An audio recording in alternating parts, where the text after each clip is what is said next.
Барлықтарыңызға сәлем, менің каналыма қош келдіңіздер. Бүгін біз осындай стиральный машинаны, Samsung стиральный машинаны тазалайтын боламыз. Қақтан тазалайтын боламыз.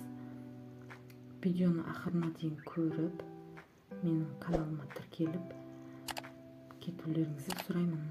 Еңбегімді бағалап. Осындай болып кеткен қақты тазалайтын боламыз. Стиральный машинаның ішіндегі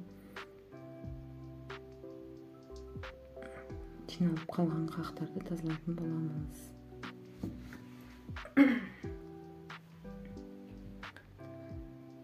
Міне біраз уақыттан бері тазаланбағаннан кейін осындай қақ болып қалған.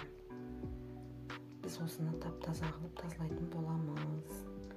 Жуып тазалап.